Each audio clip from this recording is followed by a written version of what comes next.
Sekarang syarat-syarat sembahyang berjamaah 10 perkara. Tadi bicara afdolnya sholat berjamaah, tapi kita pun harus tahu sholat jamaah enggak sekedar sholat langsung jamaah aja, ada syaratnya. Ada 10. Pertama, bahwa jangan si makmum, kan ada imam ada makmum bu, jangan sesekali makmum mengiktikadkan si makmum keyakinannya apa? Batal sembahyang imamnya, atau dia punya keyakinan atau wajib qadha. Di saat sholat bu berjamaah terlintas di hati si makmum, ya, ini imam apa namanya timbul keraguan di hati makmum. Nih imam wudunya tadi benar kagak ya? Jangan-jangan sholatnya enggak sah nih. Nah, ditimbul keraguan, itu bisa jadi batal tuh sholatnya si makmum. Nggak boleh, ya. Dia harus meyakini bahwa sholat si imam itu benar sah. Sekarang andai kata keyakinan dia imamnya kagak sah, dan dia masih mengikuti kepada orang yang dianggap enggak sah, otomatis sholatnya dia juga kagak sah juga. Itu makanya jangan sesekali punya sangka buruk sama si imam. Jangan mengiktikadkan batal sembahyang imamnya sehingga nanti wajib qadha. Jangan, syaratnya. Kedua, jangan makmum mengikuti makmum. Wah, repot nih. Namanya sholat cukup ada imam dan ada makmum. Udah tahu lagi sholat jamaah, ya ada makmum nih. Tahu-tahu ada makmum baru ngikut kepada si makmum, ya nggak mungkin, nggak sah sholat jamaahnya, nggak bisa. Ketiga, jangan imam tiada pandai mengeluarkan hurufnya dari tempat keluarnya. Itulah pentingnya, apalagi bu yang namanya imam kan mimpin ibadah nih, sholat, ibadah yang sangat penting buat kita umat Islam. Maka si imam dituntut supaya makharijul hurufnya biar pas. Alif, ba, ta, sa, jim, ha, kho. Terus dia harus latihan tuh, ya. Jangan sampai nanti dia keluar bacaan ayat suci Al-Quran, apalagi jurusan Fatihah. Bismillahirrahmanirrahim. Ha.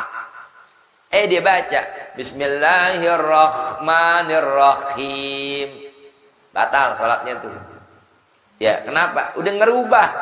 Harusnya ha jadi kho dia baca. Nah itu. Atau menggantikan dengan huruf lain. Seumpama tuh alhamdulillah dengan kho besar. Alhamdulillah, alhamdulillah. Lebih parah lagi bu. Ada, maaf ya, mungkin ke bawah logat bahasa daerahnya. Alhamdulillah. Kan jauh banget bu. Dari ha jadi kaf. Alhamdu jadi alkamdu. Batal tuh sholatnya tuh, ya. Melainkan jika makmum sepertinya di dalam kesalahan itu. Kalau namanya makmum kan ngikut imam, yang penting si imamnya. Imamnya benar, makmumnya juga ikut benar, gitu. Yang penting si imam nih. Keempat, jangan makmum terlebih maju pendiriannya, safnya, atau duduknya daripada imam. Sejajar aja imam sama makmum sejajar, nggak boleh. Apalagi makmum lebih maju dari imam, ya nggak boleh, terbalik dong. Namanya imam kan di depan, makmum di mana? Belakang. Nggak boleh tuh, ya, sependirian. Kelima, jangan makmum laki-laki ngikut imam perempuan. Nggak sah. Namanya imam itu laki yang harus jadi pemimpin atas perempuan. Sholat berjamaah yang jadi imam ya suami, bininya jadi makmum. Ngaco aja, imamnya bini, makmumnya laki. Lah, ditebalik dunia kayak begini, bahaya. Ya.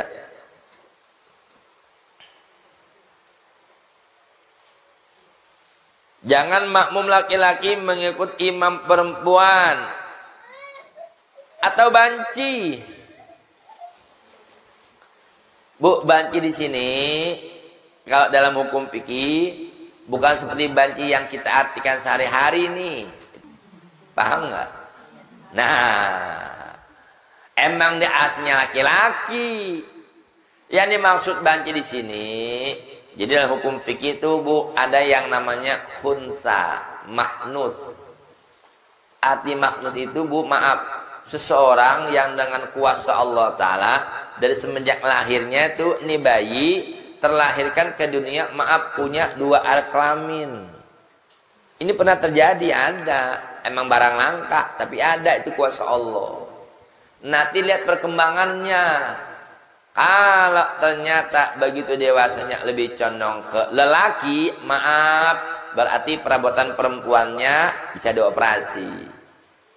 Tapi kalau dia condong kepada perempuan, apalagi maaf, perempuan yang normal paling minimal usia 9 tahun udah mulai keluar darah. Nah itu. Jadi andai kata udah saat-saatnya dia balik, ternyata keluar darah, maaf, dari kelamin perempuannya, berarti dia condong perempuan. Di saat itu boleh perabotan laki-lakinya dipermak. Tahu dipermak? Dihilangin. Beda sama yang sekarang. Saya bilang bencong jadi-jadian. Lahirnya laki, gara-gara pergaulan dioperasi. Ujung-ujungnya pulang haji minta dipanggil Bu Haji. Padahal lahirnya laki. Itu yang amat sangat disayangkan. Ibu-ibu pengajian nih, ya kan? Ketemu dia mentang artis Bu Haji, main enak celepot pipi kanan kiri, haram. Orang dia laki, biar kata udah dioperasi juga kelaminnya, lahir laki mati laki juga. Kalau ini beda, khunsa, ya. Jadi kalau ada orang yang terlahirkan 2 alat kelamin, atas seumpama memang dia belum ada biaya, belum dioperasi, yang masih membingungkan dia ini laki apa perempuan. Yang laki tulen, jangan nyuruh orang yang punya 2 alat kelamin ini jadi imam, nggak boleh. Yang laki tulen jadi imam, yang si banci ini nih ya, jadi makmum. Tapi kalau ibu sebagai perempuan jadi makmum sama si mahnus tadi, banci tadi. Nah itu. Justru kalau banci ini nggak boleh makmum sama ibu. Ibu jadi imam nih, ya kan, sholat. Yang lain jamaahnya perempuan semua nih. Nyempil satu yang bencong tadi, yang mahnus. Maka sholat si mahnus ini nggak sah. Kenapa? Karena boleh jadi dia ada kemungkinan lebih condong kepada laki. Nah begitu maksudnya.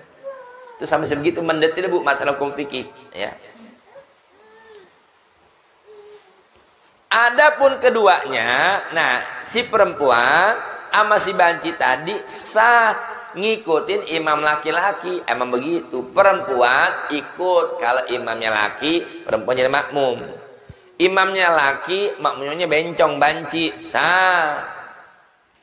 Tapi kalau laki makmum sama imamnya banci, nggak sah, nggak boleh, ya.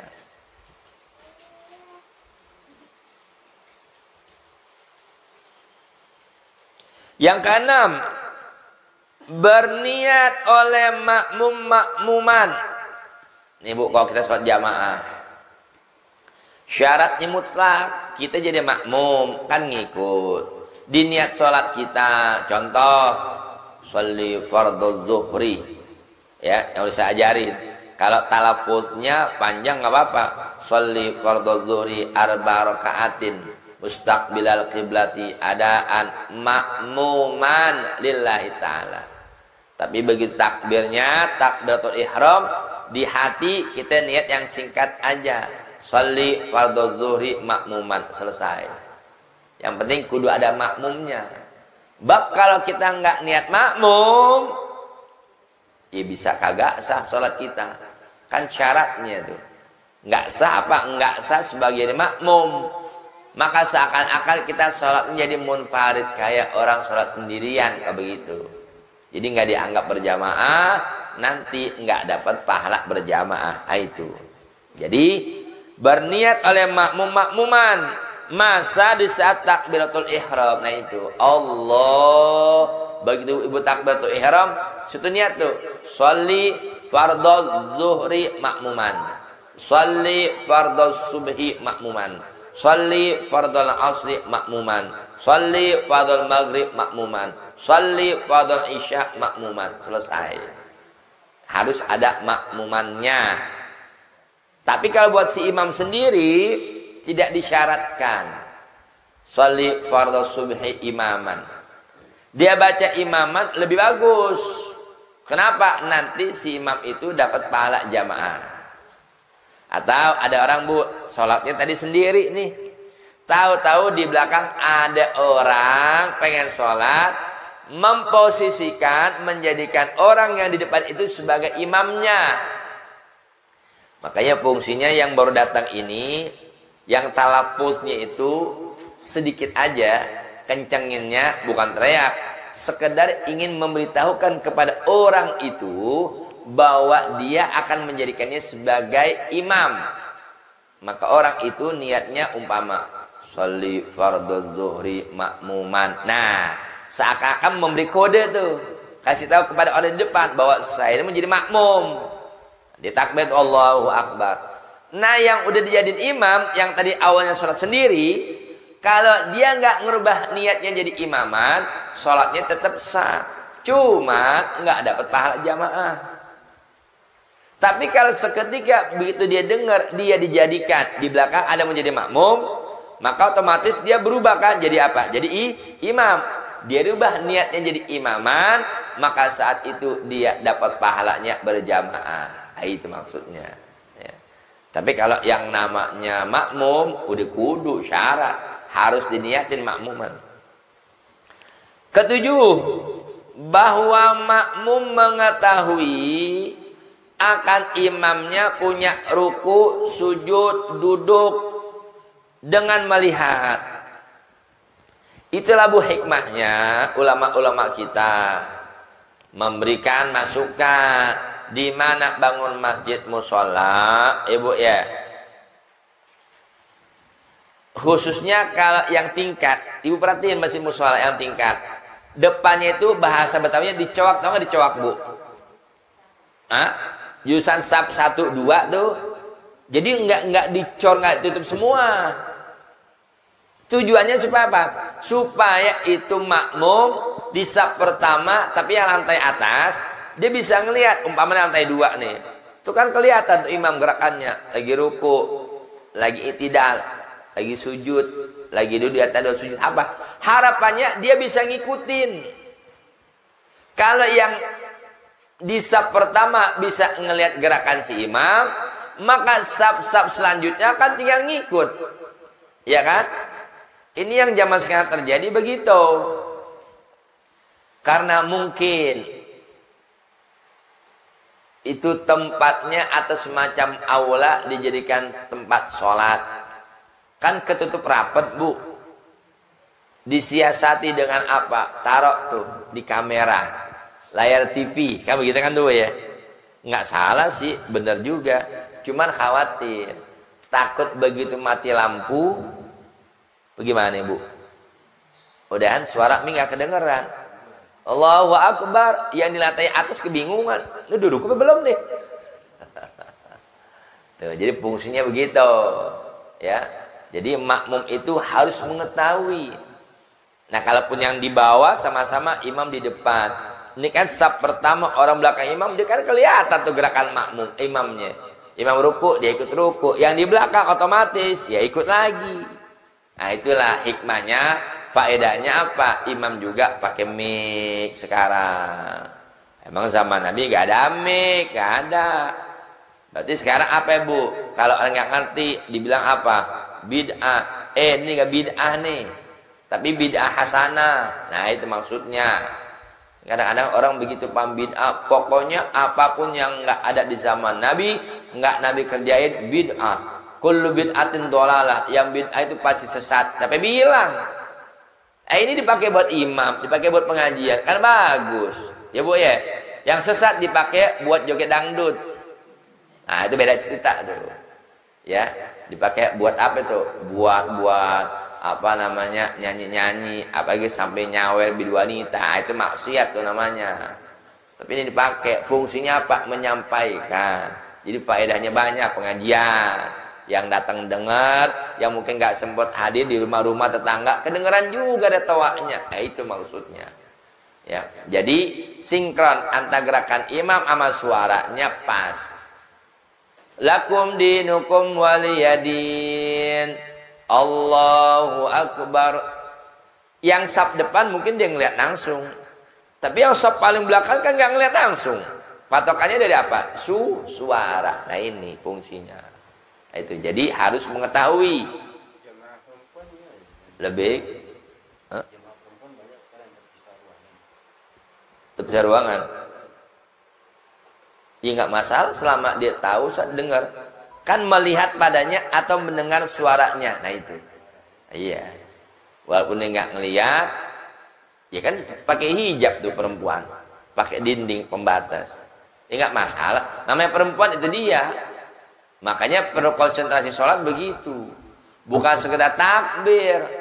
Nah kalau meleng sedikit lagi sholat ngelantur. Nah imam takbirnya sujud, dikira baru takbir ruku. Nah berarti ketahuan nih, nggak konsen nih, ya. Nah itu pentingnya apa? Memahami yang namanya takbir intiqal, takbir perpindahan rukun.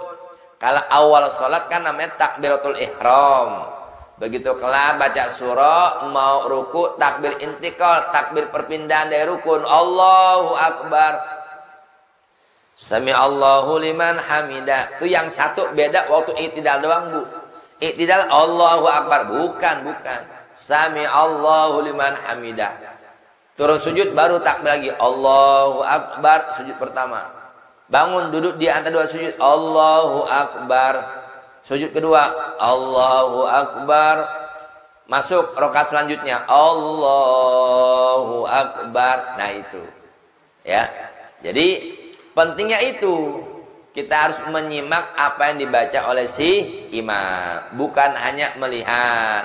Andai kata nggak ngelihat, dia sanggup mendengar, walaupun sayup-sayup suara si imam, dia bisa masih menebak, menerka. Wah ini takbirnya takbir ruku nih, nah itu. Atau dengan takbir mubaligh. Apa Ustaz takbir mubaligh? Nah. Ibu nih udah pernah pergi haji umroh, kan dengar sendiri di sana kan? Imam, Allahu Akbar. Ada lagi kan yang teriak Allahu Akbar. Itu mubaligh namanya. Yang menyampaikan lagi, memperpanjang suara si imam. Apalagi model di sana Bu, Masjidil Haram, Masjid Nabawi yang begitu luas areanya, jamaahnya ratusan ribu. Ya kan? Jadi perlu ada yang melanjutkan takbirnya si imam supaya makmum mengetahui keberadaan posisi sholat si imam. Apakah udah mulai ruku atau i'tidal atau sujud? Nah itu, ya. Atau melihat pada setengah makmum. Makmum pertama dia kan ikut imam ruku, makmum pertama tuh saf pertama dia ruku. Yang saf kedua ngeliat yang saf pertama ruku, dia ikut juga. Terus yang belakang pada ikutan. Nah itu. Punya ruku atau mungkin sujudnya. Jadi intinya makmum itu harus mengetahui kapasitas kondisi si imam supaya jangan menyalahi. Imam belum ruku, tahu-tahu makmum dia ruku duluan, dosa nggak boleh. Ngebarengin aja Bu nggak boleh, apalagi ngeduluin. Tanggung. Kedelapan, jangan ada halangan yang menegak, yang mencegah akan adat kebiasaan orang berjalan antara tempat imam dan tempat makmum. Jangan ada pembatas. Imam sama makmum harus plong. Biar kata sumpama kayu-kayu. Berarti kan menghalangi kan? Secara adat, kalau ada kayu, orang bisa lewat nggak, Bu? Ada bangku, bisa lewat nggak? Nggak bisa. Jadi tidak ada boleh satu hal pun yang membatasi jarak imam sama makmum. Nah itu. Jadi imam sama makmum. Ya. Yaitu seumpama bambu melintang. Tuh, berarti bambu. Bambu melintang, satu bambu. Kan isyarat sebagai halangan tuh, halangan. Atau balai tinggi. Ibu masih ingat balai? Orang Betawi bilang, tahu balai nggak, Bu? Balai. Apa kita bilang Ustaz balai ya? Dipan balai. Yang menghalangi orang tuh. Anak sekarang nggak tahu balai.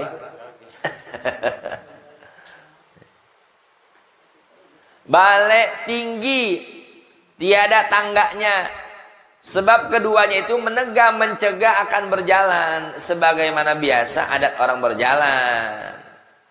Melainkan ia dengan sangat tunduk, ya, atau berlompat. Artinya apa? Walaupun sekedar pendek, tetap diusahakan. Jangan ada perkara tuh. Nih contohnya kayak gini nih. Ini imam, tuh imam, makmum. Jangan tengah-tengah ada begini nih, kan malangin namanya. Nggak boleh perkara begini. Ya.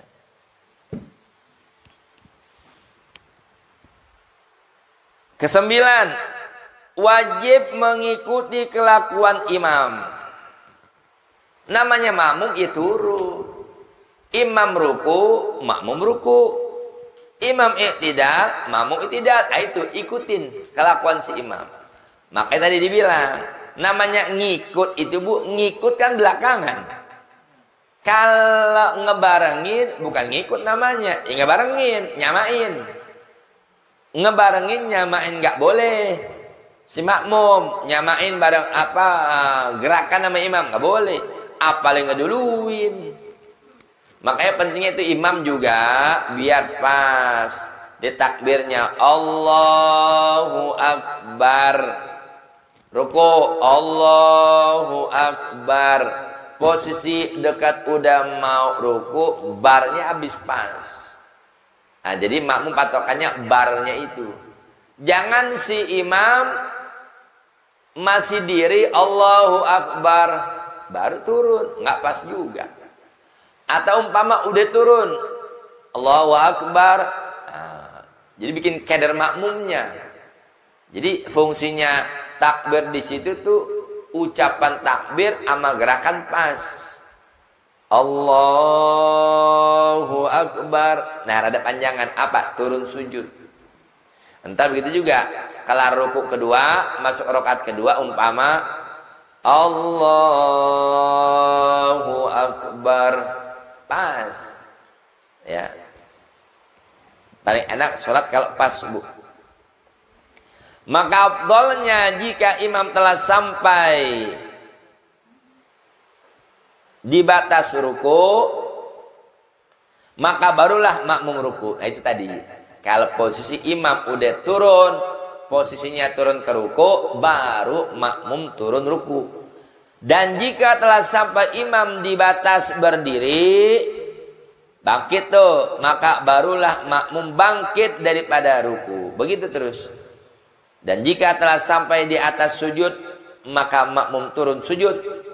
Demikian pula lain rukun adanya, maka makruh atas makmum membarengkan imam di dalam kelakuan sembahyang. Haram, makruh, dibenci. Dan haram mendahulukan imam dengan satu rukun fi'li, dan batal jika mendahulukan dengan dua rukun fi'li. Artinya Imam bu, lakum dinukum waliyadin. Baru din nih. Imam belum ruku. Makmum ruku duluan. Allahu Akbar. Kan ngedulin tuh. Satu rukun fi'li. Belum batal salatnya si makmum. Cuman haram dosa dia. Tapi kalau sampai berdua kali. Udah ruku duluan. Baru imam ruku. Allahu Akbar. Imam ruku, turun ruku, dia tidak sami Allah liman hamidah. Udah 2 rukun. Batal tuh si makmum sholatnya. Ya.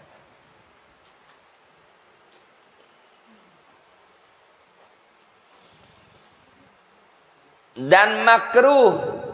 Begitu juga Bu, kebelakangan, artinya kebelakangan tertinggal, lelet, telat dari imam. Hingga dapat 1 rukun fi'li dengan tiada uzur. Dan batal jika kebelakangan ketinggalan 2 rukun fi'li jika tiada uzur. Ya Rabbi salli ala Muhammad waftah minal khairi wala mawala. Ya Rabbi salli ala Muhammad waftah minal khairi wala mawala. Ya Rabbi salli ala Muhammad waftah minal khairi wala mawala.